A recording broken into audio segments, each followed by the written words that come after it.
সম্মানিত ভিউয়ার্স, আসসালামু আলাইকুম। তুশিবা স্টুডিও ড্রাইভার সিরিজের আরও একটি নতুন ভিডিওতে আপনাকে স্বাগতম। আজকের ভিডিওর মাধ্যমে আমি দেখাবো হচ্ছে তুশিবা স্টুডিও 3005 SE এর প্রিন্টার ড্রাইভারটি কীভাবে খুব সহজে আপনার কম্পিউটার বা ল্যাপটপে সেট আপ করে নিতে পারবেন এবং কিভাবে এই ড্রাইভারটি ডাউনলোড করবেন এবং কোথা থেকে ডাউনলোড করবেন, সম্পূর্ণ প্রসেসটি দেখাচ্ছি আজকের ভিডিওতে। তো ভিডিওটি অবশ্যই গুরুত্বপূর্ণ হতে চলছে। কথা না বাড়িয়ে চলে আমরা মূল ভিডিওতে চলে যাচ্ছি।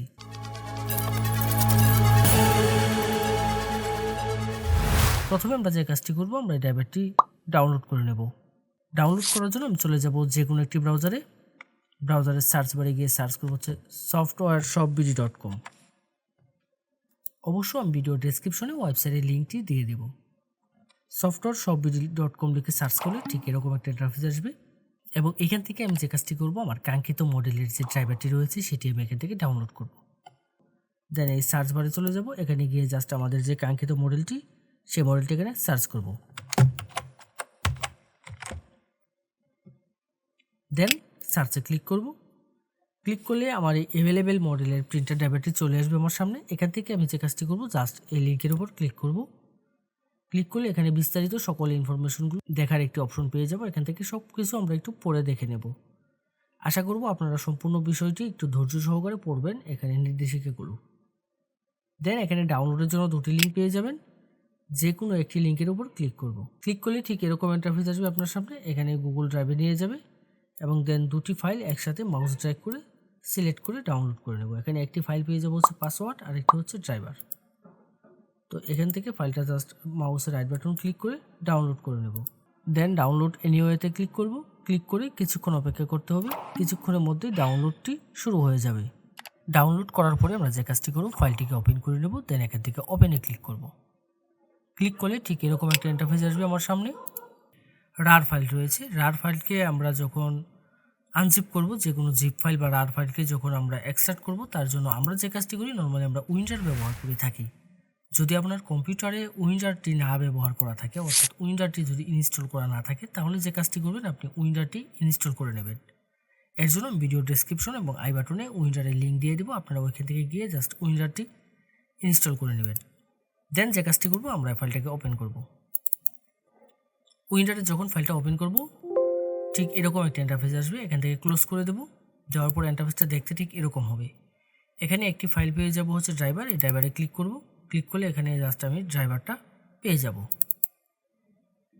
তো এখানে আমার পাসওয়ার্ডটা দিতে হবে। আমি যেহেতু শুধু ড্রাইভারটা ডাউনলোড করছি, আমি এখানে পাসওয়ার্ডটি ডাউনলোড করে নিই। তো এখানে আপনারা যে কাজটি করবেন, আপনারা জাস্ট এই ডাউনলোড অপশনে গিয়ে এখান থেকে পাসওয়ার্ডটি ডাউনলোড করে নেবেন। তো দেন এখানে এই মডেলের যে ড্রাইভারটি রয়েছে, সেই ড্রাইভারে এখানে পাসওয়ার্ডটি আমি দিয়ে দিব। পাসওয়ার্ড দেওয়ার ক্ষেত্রে এখানে একটি অপশন পেয়ে যাবেন, এটি হচ্ছে শো পাসওয়ার্ড। এখানে যদি টিক মার্ক দেওয়া থাকে, তাহলে আমি এখানে কিবোর্ড থেকে যে পাসওয়ার্ডগুলো টাইপ করব সেগুলো এখানে শো করবে। আর যদি আমি এখান থেকে টিক মার্কটি যদি উঠিয়ে দিই, তাহলে এখানে কোনো পাসওয়ার্ড শো করবে না। এখানে পাসওয়ার্ডটা টাইপ করে দেবো। দেওয়ার পরে দেন ওকেতে ক্লিক করব।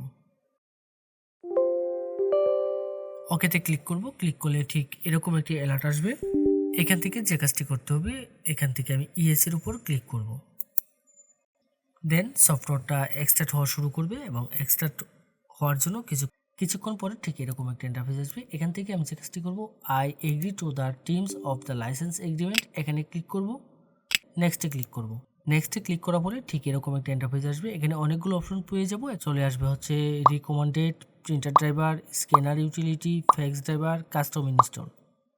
তো এখানে আসার পরে আমি যে কাজটি করব, রিকমেন্ডেডে ক্লিক করব। ক্লিক করলে ঠিক এরকম একটা ইন্টারফেস আসবে আপনাদের সামনে। এখান থেকে নেটওয়ার্ক লোকাল পোর্ট এবং আরেকটি অপশন পেয়ে যাব হচ্ছে ইউএসবি পোর্ট। তো এখান থেকে যদি কেউ নেটওয়ার্কে কানেকশন করতে চান, তাহলে নেটওয়ার্ক লোকাল পোর্ট সিলেক্ট করে দেবেন। আর যদি ইউএসবি কানেক্ট করতে চান, অর্থাৎ ড্রাইভারটি যদি ইউএসবি কানেকশনের মাধ্যমে কম্পিউটারে বা ল্যাপটপে সেট আপ করতে চান, তাহলে এখান থেকে ইউএসবি পোর্টটা সিলেক্ট করে দেব। তো আমি এখান থেকে ইউএসবি পোর্ট সিলেক্ট করব। সিলেক্ট করে দেন ইনস্টলে ক্লিক করব। ইনস্টলে ক্লিক করার পরে ঠিক এরকম একটি অপশন আসবে। এখান থেকে সিলেক্ট প্রিন্টার পোর্ট চলে আসবে। দেন এরকম একটা ইন্টারফেস আসবে। এখানে আমি যে কাজটি করব, আমি আমার প্রিন্টারটি সরাসরি কম্পিউটারের সাথে কানেকশন করে নেব। অবশ্যই ইউএসবিতে প্রিন্টারটি কানেকশন করে নেব এবং ইউএসবি কানেকশন করার ক্ষেত্রে আমি যে বিষয়টি লক্ষ্য রাখবো সেটি হচ্ছে আমার পিসি বা ল্যাপটপের যে ইউএসবি পোর্টগুলো বেশি শক্তিশালী সেই পোর্টগুলোর সাথে কানেক্ট করব। দেন ওকেতে ক্লিক করব। এখানে আসার পরে আমার আর কোনো কাজ করতে হবে না, আমার কিছুক্ষণের মধ্যেই আমার প্রিন্টার ড্রাইভারগুলো সেট আপ হয়ে যাবে। এক এক করে এখান থেকে সবগুলো ড্রাইভার সেট আপ হয়ে যাবে। দেন এখানে ফিনিশের যে অপশনটি রয়েছে এই ফিনিশে আমি ক্লিক করব। ক্লিক করে এখান থেকে বেরিয়ে আসব। এখন আমি যে কাজটি করব, আমি এখান থেকে বেরিয়ে এসে আমি জাস্ট চেক করে দেখব আমার প্রিন্টার ড্রাইভারটি সেট আপ হয়েছে কিনা। অবশ্য চেক করার ক্ষেত্রে আমাদের যে কাজটি করতে হবে, আমার কম্পিউটারটি রিস্টার্ট দিয়ে নিতে হবে।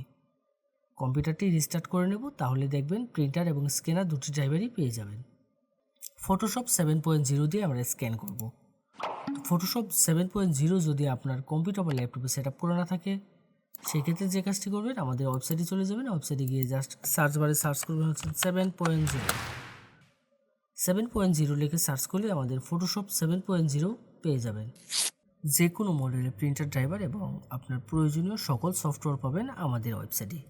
যদি আমাদের ওয়েবসাইটে কোনো সফটওয়্যার বা ড্রাইভার আপনি খুঁজে না পান, তাহলে অবশ্যই আমাদের হোয়াটসঅ্যাপে যোগাযোগ করবেন। আমাদের প্রত্যেকটা পোস্টের মধ্যে আমাদের হোয়াটসঅ্যাপ নম্বর দেওয়া থাকবে। এই ছিল আজকের মতো। এরকম গুরুত্বপূর্ণ টেক টিউটোরিয়ালের জন্য অবশ্যই আমাদের চ্যানেলটি সাবস্ক্রাইব করে রাখতে ভুলবেন না। দেখা হবে নতুন কোনো ভিডিওতে।